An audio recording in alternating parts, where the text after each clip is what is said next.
Hello students, welcome to textbook super coaching. তোমাদের জন্য একটা বিশেষ সুখবর। যারা বিভিন্ন পরীক্ষার জন্য অনেকদিন একেবারে বহু প্রত্যাশিত বেশ কিছু পরীক্ষার জন্য বসে রয়েছে প্রস্তুতি নেবে বলে, তাদের জন্য একটা সুখবর।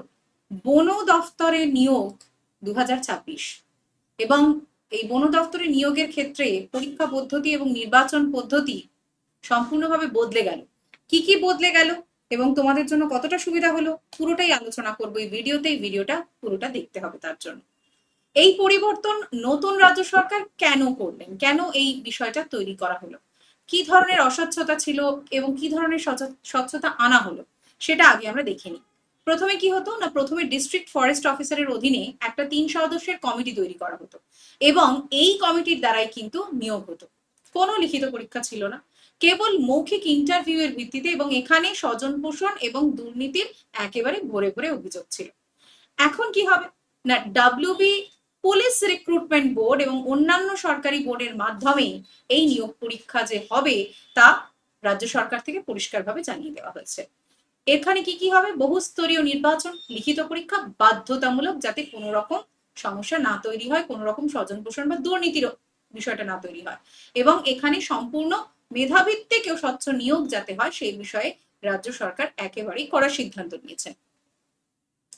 দেখো, এই নিয়োগকারী সংস্থা সমূহ কারা না, ফরেস্ট ডিপার্টমেন্টের WB PRB, police recruitment board, তারা কাদের নিচ্ছে, ফরেস্ট গার্ড এবং বন সহায়ককে নিচ্ছে। ডাব্লিউবিপিএসসি পাবলিক সার্ভিস কমিশন, তারা কাদের নিচ্ছেন, তারা নিচ্ছেন ফরেস্ট রেঞ্জার এবং ক্লার্কদের।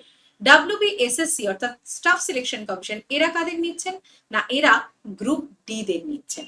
অর্থাৎ একাধিক রিক্রুটমেন্ট বোর্ডকে কিন্তু রাজ্য সরকার এই দায়িত্ব দিচ্ছেন যাতে পুরো বিষয়টা সুষ্ঠুভাবে হয় এবং স্বচ্ছভাবে হয়। এই স্বচ্ছতাটাই এখানে সব থেকে বেশি গুরুত্ব পেয়েছে। এক নজরে আমরা সমস্ত পদগুলো দেখে নিই এবং তার শিক্ষাগত যোগ্যতাগুলো দেখে নিই। পদের নাম বন সহায়ক, ন্যূনতম শিক্ষাগত যোগ্যতা 8ম শ্রেণী, গ্রুপ ডির ক্ষেত্রে 8ম শ্রেণী বা মাধ্যমিক, ফরেস্ট গার্ডের ক্ষেত্রে মাধ্যমিক পাস, ক্লার্ক এলডিসি সেক্ষেত্রে মাধ্যমিক প্লাস বেসিক কম্পিউটার ও টাইপিং জানতে হবে। অপারেটর ডিইউ এর ক্ষেত্রে উচ্চ মাধ্যমিক প্লাস 6 মাস অথবা 1 বছরের কম্পিউটার ডিপ্লোমা কোর্স পাস করতে হবে। ফরেস্ট রেঞ্জারের ক্ষেত্রে বিজ্ঞান বা ইঞ্জিনিয়ারিং এর স্নাতক হতে হবে, বিএসসি বিটেক বা বিই ফরেস্ট রেঞ্জারের ক্ষেত্রে। ঠিক আছে, তো এইগুলো হচ্ছে মেন পদ এবং তার ন্যূনতম শিক্ষাগত যোগ্যতা। নির্বাচন পদ্ধতি কিভাবে হবে, যেটা পুলিশ রিক্রুটমেন্ট বোর্ড নেবে, অর্থাৎ ফরেস্ট গার্ড এবং বন সহায়ক কিভাবে নেওয়া হবে। প্রথমেই থাকবে একদম স্বচ্ছ লিখিত পরীক্ষা ফরেস্ট গার্ডের ক্ষেত্রে, তারপর থাকবে শারীরিক মাপজোক এবং সক্ষমতা, তারপর থাকবে ইন্টারভিউ, মেডিকেল ও ডকুমেন্ট ভেরিফিকেশন। এই 4টে স্তরে এই সমস্ত প্রক্রিয়াটি সম্পন্ন হবে। বন সহায়কের ক্ষেত্রে শারীরিক ক্ষমতা, লিখিত পরীক্ষা, প্রথমে শারীরিক সক্ষমতা, তারপর লিখিত পরীক্ষা এবং তারপর মেডিকেল এবং ডকুমেন্ট ভেরিফিকেশন। অন্যান্য পদের ক্ষেত্রে দেখো, ফরেস্ট রেঞ্জারের ক্ষেত্রে প্রথমে প্রিলিমস, তারপর মেন্স, তারপর ফিজিক্যাল টেস্ট এবং পার্সোনালিটি টেস্ট, 4টে ধাপে হচ্ছে। ক্লার্ক বা এলডিসি এর ক্ষেত্রে প্রথমে অবজেক্টিভ টাইপ প্রিলিমস হচ্ছে, ডেসক্রিপটিভ মেন্স হচ্ছে, এখানে কিন্তু মেন্স থাকছে, এবং কম্পিউটার টাইপিং বা স্কিল টেস্ট হচ্ছে, এবং শেষে ভেরিফিকেশন থাকছে। গ্রুপ ডির ক্ষেত্রে প্রথমে লিখিত পরীক্ষা এবং ইন্টারভিউ। একেবারে যে পদের জন্য যেমনটা পরীক্ষা হওয়া প্রয়োজন সেই পদের জন্য ভিন্ন ভিন্ন বোর্ডের দ্বারা কিন্তু রাজ্য সরকার এই পরীক্ষাগুলি নেওয়ার কথা একেবারেই পরিকল্পনা করেছেন এবং ঘোষণা করা হয়েছে। এবার তোমাদের প্রশ্ন হচ্ছে যে আমাদের শিক্ষাগত যোগ্যতা এই পরীক্ষা তো আমরা দিতেই পারি না, কিন্তু আমরা কি পড়বো, আমাদের বেসিক নলেজটা কিসের জন্য, কি জায়গায় প্রয়োজন, কোন জায়গায় প্রয়োজন। দেখো, ফরেস্ট গার্ড বা বন সহায়কের জন্য মূল যেটা সিলেবাস, সেখানে 4টে বিষয় থাকে, জেনারেল নলেজ, ম্যাথমেটিক্স, ইংলিশ এবং রিজনিং। এই 4টে বিষয় যে একদম ফাউন্ডেশন থেকে তুমি যদি জানো তাহলেই কিন্তু তুমি পারবে এই পরীক্ষাগুলো ক্র্যাক করতে। দেখো, প্রথম থেকেই তোমাকে আগে ঠিক করে নিতে হবে যে তুমি কোন পদের জন্য যোগ্য এবং কোন পদের জন্য তুমি প্রস্তুতি নেবে। সেক্ষেত্রে তোমাকে নির্দিষ্ট পদের জন্য তুমি সমস্ত পদে তো ফোকাস করতে পারো না, তোমাকে তোমার শিক্ষাগত যোগ্যতা এবং তোমার যোগ্যতা অনুযায়ী একটা লক্ষ্য নির্ধারণ করতে হবে যে এই স্পেসিফিক, সাপোজ ফরেস্ট রেঞ্জার, আমার বিএসসি রয়েছে অনার্স, আমি ফরেস্ট রেঞ্জারের জন্য ফোকাস করবো, বা আমি এইচএস পাস, আমি ক্লার্কের জন্য ফোকাস করবো। বিষয়ভিত্তিক পড়াশোনা তোমাকে করতেই হবে, বিশেষ করে জিকে এবং পরিবেশ। এক্ষেত্রে বলে রাখি এখানে পরিবেশের কিন্তু একটা বিরাট ভূমিকা আছে সিলেবাসের ক্ষেত্রে। শারীরিক প্রস্তুতি পড়াশোনার পাশাপাশি কিন্তু মাঠ, যে পরীক্ষাগুলোর ক্ষেত্রে শারীরিক প্রস্তুতি রয়েছে সেখানে কিন্তু মাঠ খুব গুরুত্বপূর্ণ। শারীরিক প্রস্তুতি তোমাকে কিন্তু বিষয়ভিত্তিক পড়াশোনার সাথেই কিন্তু এটা চালাতে হবে। স্বচ্ছতায় আস্থা রাখতে হবে, সম্পূর্ণ মেধাভিত্তিক নিয়োগ হবে এবং নিজের প্রস্তুতির ওপর বিশ্বাস তো অবশ্যই রাখতে হবে।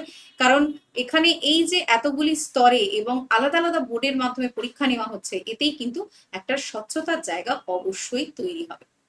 তো এবার তোমাদের যেটা কাজ হবে তা হলো নিজের শিক্ষাগত যোগ্যতা এবং নিজের পছন্দ অনুযায়ী নির্দিষ্ট যে পদ রয়েছে, এখানে অনেকগুলো পদ সম্পর্কে আমি বললাম, নির্দিষ্ট যে পদ রয়েছে সেই পদে কোন পদটা তোমার জন্য উপযুক্ত সেই পদটাকে আগে সিলেক্ট করা, এবং সিলেক্ট করার পর সেই বিষয়ের যে বেসিক পড়াশোনা, অর্থাৎ 4টে বিষয় যে আমি বললাম, একেবারে ফাউন্ডেশন থেকে কিন্তু এই পড়াশোনা শুরু করে দাও। সুযোগ কিন্তু আসছে এবং এই সুযোগটা একেবারেই মিস করা যাবে না। আগে এই পদগুলি নিয়ে ভীষণই স্বজন পোষণ এবং দুর্নীতি হতো, কিন্তু বর্তমানে এগুলো আর কিন্তু হবে না। এক্ষেত্রে তোমাদের বলে রাখি যে এই মুহূর্তে আমাদের টেক্সট বুক সুপার কোচিং এ কিন্তু প্রচুর ফাউন্ডেশন ব্যাচ রয়েছে প্রত্যেক সাবজেক্টের ক্ষেত্রে, এবং আমাদের যে সুপার পাস লাইভ তার জন্য একটা বিশেষ সেল চলছে, মনসুন সেল, যেটা 29 থেকে 31 জুলাই পর্যন্ত চলবে। 12 মাসের সাবস্ক্রিপশন পেয়ে যাচ্ছ মাত্র 999 টাকা, মাত্র মানে মাত্রই। এবং এক্ষেত্রে আমার কোড ইউজ করতে হবে সহেলি SAHELI। সহেলি এই কোড ইউজ করলে তোমরা মাত্র 999 টাকায় সুপার পাস লাইভ পেয়ে যাচ্ছ, যে সাবস্ক্রিপশনের আন্ডারে 1 বছরের জন্য তুমি যাবতীয় পরীক্ষা, সেটা গ্রাম পঞ্চায়েত হতে পারে, সেটা বন দপ্তর হতে পারে, সেটা RRB হতে পারে, সেটা অগ্নিবীর হতে পারে, সেটা WBP কেপি হতে পারে, সেটা PSC ক্লার্কশিপ হতে পারে, ইনফ্যাক্ট টেটও হতে পারে। পশ্চিমবঙ্গ এবং কেন্দ্র সরকারের সমস্ত পরীক্ষার জন্য তুমি কোর্সেস এই 1 বছরের সময়কালের মধ্যে পেয়ে যাচ্ছ মাত্র 999 টাকায়। সুযোগটা কিন্তু একদম মিস করো না, অনেকটাই ডিসকাউন্ট। আসল ফি 1999, ঠিক আছে, কিন্তু তোমরা পেয়ে যাচ্ছ মাত্র 999 টাকায়। So don't miss it. Monsoon sale 29 to 31 July, একদম মিস করো না কেউ। Thank you. এবং এই জাতীয় আরো নানান আপডেট পেতে অবশ্যই সাবস্ক্রাইব করে রাখতে হবে টেক্সট বুক সুপার কোচিং এর WPPSC এবং টেক্সট বুক সুপার কোচিং এর বেঙ্গল চ্যানেলটি। Thank you everyone.